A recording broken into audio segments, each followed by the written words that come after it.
Jour 5. Devient une source de bénédiction pour les autres.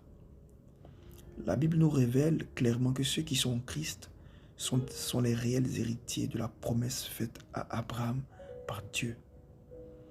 Et un des aspects de cet héritage, c'est le fait de devenir une source de bénédiction pour les autres.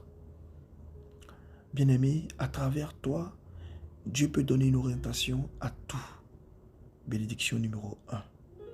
Car tu es potentiellement une source pour accorder la fécondité, l'intelligence à d'autres personnes. Bénédiction numéro 2. À travers la bénédiction numéro 3, Dieu veut faire sortir des familles de la pauvreté, de la famine. Par la bénédiction numéro 7, Dieu veut répandre le salut, la crainte de Dieu autour de toi. Tu es donc une source de bénédiction. Manifeste-la au nom de Jésus. Alors, quels sont les facteurs nocifs qui peuvent nous emmener à ne pas devenir une source de bénédiction pour les autres? Premièrement, l'égoïsme. Le sentiment d'égoïsme est un désir de la chair qui combat les bons désirs de la bénédiction. Vous devez le savoir.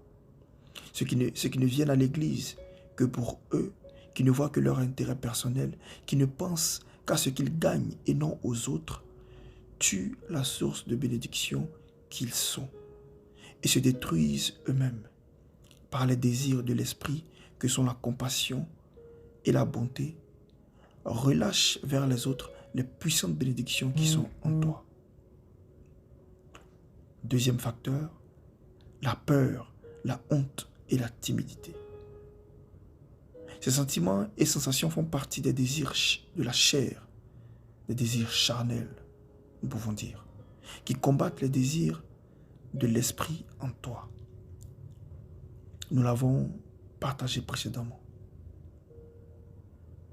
Alors, ces facteurs-là combattent l'audace, le courage, la persévérance, qui sont les désirs indispensables à ceux qui veulent être une source de bénédiction.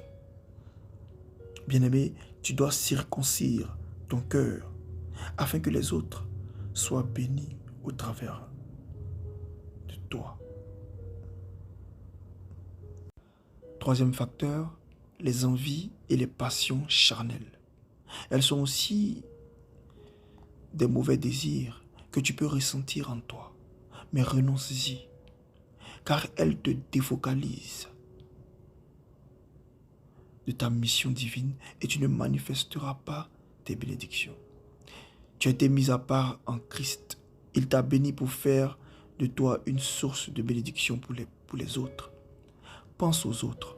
Triomphe de la peur, de la honte. Ne sois pas conduit par tes envies, mais par plutôt l'Esprit de Dieu, afin de devenir un témoin pour Dieu, une source de bénédiction.